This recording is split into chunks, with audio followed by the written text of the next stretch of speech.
Now, one cannot be everywhere. Occasionally, a writer must rely on second-hand sources from his stock in trade.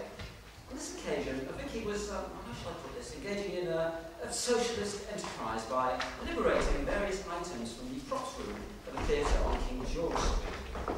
And during the course of his adventures, he overheard the following conversation between a visiting French director at Israel's premier prima donna.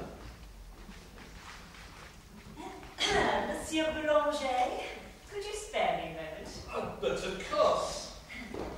Now, I was told by the theatre director that you were considering me for the part of Desdemona. There was some talk along those lines, oui? Well, I don't mind playing her. I read the play last night, and I think it's not too bad. And naturally, we'll have to cut some of Othello's monologues here and there. Of course, you as director certainly know that without my telling you.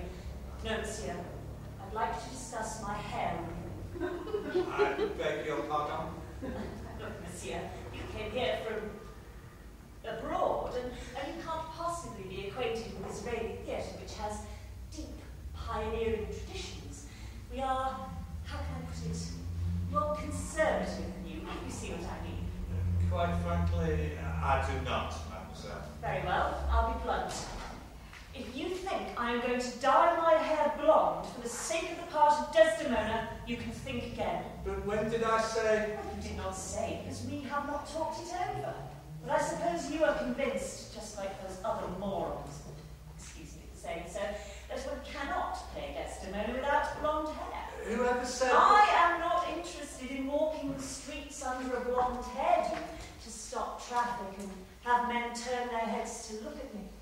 No, monsieur, I can do without that pleasure. But who said you should dye your hair? Are you telling me you are not demanding it? I like your hair as it is, mademoiselle. Oh, come now. It's horrible. Lackluster. It's perfectly fine with me. But the question is, would Mr. Othello have liked it? Why ever not?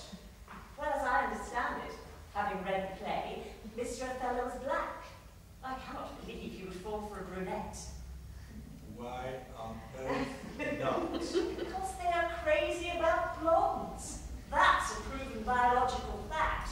No, I imagine Desdemona as an outstandingly Nordic type, but just for that, I'm not ready to make a fool of myself. There is no need, mademoiselle, no need whatsoever. No need? No. I am not joking. Neither am I. Really, monsieur, you do not have to consider my personal feelings. But mademoiselle... No, after all, you are the director and the show must go on, etc., etc. If you visualize Desdemona with marvelous blonde curls encircling her head like a halo, then simply order me to the hairdressers and that's that. Whatever I feel about it afterwards is strictly my own business. Mademoiselle, what matters is character, not the colour of your hair. That goes without saying. On the other hand, if you want me to identify an authentic Nordic type, then you must stand on your rights as director. But here in Israel, we theatre people are great believers in inner discipline. We are used to obeying orders. When, for example, we were rehearsing Pygmalion, the director made us all sell flowers in the streets so that we could empathise. Before we did The Merchant of Venice, we all had to travel to Italy and don't ask what we were expected to do before we played Mrs. Warren's Profession. No, monsieur, if you want me to dye my hair, please say so now. what is the hurry, mademoiselle? We really shouldn't waste any more time, should we? Please, yes or no? Well... All right, I'll do it. But don't force me to dye it platinum blonde. Platinum?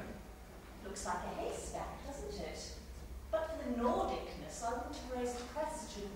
However, if I must, I'll dye it platinum. Oh, what time is that? 11:30. Thank you, monsieur. In 2 hours I'll be a smashing blonde. But you know my views. Now you'll have to excuse me, I am in a hurry. I'm booked in with Nanette, the hairdresser. She's the best dyer in town.